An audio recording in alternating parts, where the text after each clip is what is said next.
Uh, Talk about how you got into sport. Talk about the evolution up to the elite level, what it took to get there. How I got into the sport is when I was originally injured at age 9.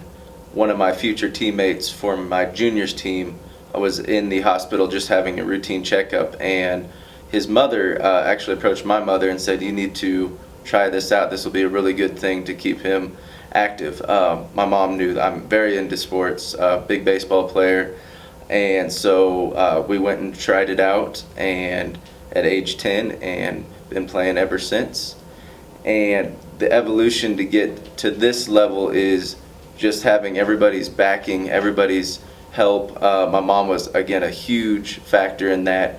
When I first started, I would get so frustrated because I was pretty decent at baseball, but when I started wheelchair basketball, I was not good. There was one memory I hold very close to me is I could not hit it on a 10-foot shot. I could not hit a shot on a 10-foot goal. And when my mom sat down at the free throw line on her butt and shot it and just drained it, I was like, all right, if my mom can do this, I can do this. And even my mom said that was probably an act of God, because she was not that good at basketball, and she just threw that thing up there and she just drained it. And but it was definitely a sign. So from there on out, I just busted my tail. Definitely took the advice from my head coach at the time, Mike Colts, and eventually went to a college program at the University of Missouri, first year that the team ever existed. And there was only 5 of us, so got a lot of playing time there, which really built up my stamina and my conditioning. And then from there, my second year, after my second year is when I made the jump to try out for the U.S. team. And I was very young at that time and still pretty small, and got to go to Rio for the Paralympian Am Games back in 2007, and was an alternate to Beijing. And then there was a few years in there where tried and just didn't quite make the cut, but since 13 got back onto the team and just been again busting it since since I was 10. So You got injured at age 9, mm-hmm. and after that injury, obviously there's a cathartic period with anybody. I mean, Mm-hmm. You're human. Yes. So talk us through that cathartic period, and as someone who's super competitive, what it took, or were you already reinvigorated? Hey, I'm ready to start my next chapter and be competitive in whatever I'm doing. Gotcha. When I was first injured, there was definitely a little time there where I almost felt sorry for myself, but it really helped that at the hospital I was at, which was up in Omaha, that there were a lot of other individuals in wheelchairs being able to just go on with their lives. And I wanted to go on with my life. I wanted to be a competitor. I wanted to go play sports. So it was a very short amount of time that I had that phase, and then from there I was like, I'm going to do this. It really took one of my doctors that said, well, you're not going to be able to do half the things that you used to be able to do. You're going to be able to do that other half, though, better. And I'm like, I want to find something. I still haven't found that thing that I have not been able to do yet. I'm out to prove that doctor wrong, because there isn't anything I can't do. So and wheelchair basketball definitely is what gave me that competitive piece that I needed in my life to keep going and keep in shape and just go out, so I can just show the world that you can do anything if you just put your mind to it. So you guys get a chance to, especially at national tournaments, things like that, see kids who are also in that evolution phase of, hey, I want to be an elite guy. I want to go to the next Paralympic Games. What do you tell kids? How do you inspire them?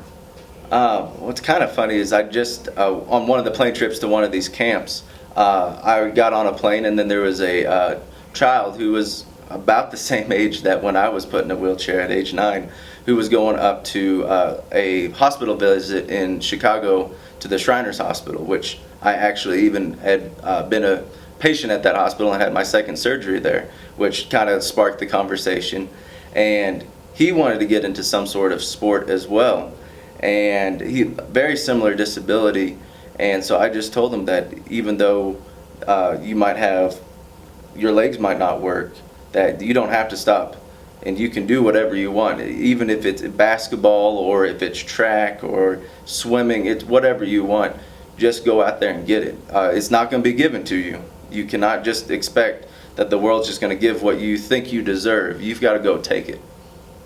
Let's switch gears here. Let's talk about the speed of the game, and talk about what it's like to get up and down the court, the stamina you need, certainly in the upper body, that you've got, in your arms when you're playing a game. And we talked to a couple other guys about this. It's a different type of game, but it's, and talk about, just the speed. I haven't talked to anybody about that, but I think that's the one thing. If people have never seen the game, they go out and see, wow, this is, at the elite level, it's fast. I try to get as many of my friends and family to come out to the games, especially at this level. Even in the national level here in the United States, it's still a very quick game, and they just don't realize how fast it is, because they hear that we have a 24-second shot clock, and they're like, well, there's no way that you can get up and down the court that fast. And I'm like, there absolutely is a way, but you've just got to come and see it.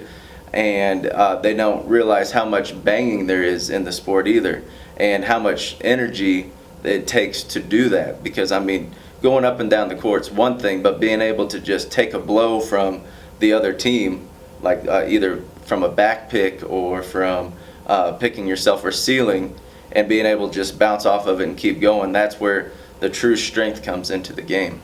Talk about shooting too, and what it took for you to evolve into a good shooter. The shooting aspect is probably one of the harder parts, in my opinion, because you're using your arms all the time, and to be able to go from the motion of pushing your wheelchair into the shooting motion, which is a completely different set of muscles, definitely takes some time to practice, time to evolve to where you can just switch from one into the other. So it definitely takes time to get used to that. And shooting different parts of the court, you're adjusting your shot that way as well. Absolutely, and adjusting how your chair's turned, and even how much you're rolling into the shot. Because if you're rolling faster, you've got to mentally know that you've got to take a little bit off of it. That's with layups or even just outside shots. Where if you're stationary, you've got to put a little more oomph in. It's kind of the same as if you jump or not jump with a jump shot in able-bodied basketball. At the end, we'll ask you to put a couple different positions out there on the shooting. Okay. You've been to Rio. You said you were at the Paralympians back in 2007. Yes. For some of these guys who've never been to Rio, tell us what Rio's like. And I'm sure it's transformed a little bit. They had the World Cup, and now the Olympics are coming. But obviously a different part of the world back in 2007 and 2016. What do you remember about that experience? What I remember is the people down there were very courteous, very kind. It is like we were saying, a whole different world down there. Unfortunately, it takes poverty to a new level, something that, here in the United States, we don't even realize can exist. So it does definitely make you appreciate what you have. It also is a beautiful country. We got to go experience several of the landmarks, such as the Redeemer, and go out into the city for one night. And so the city is absolutely full of life and beautiful.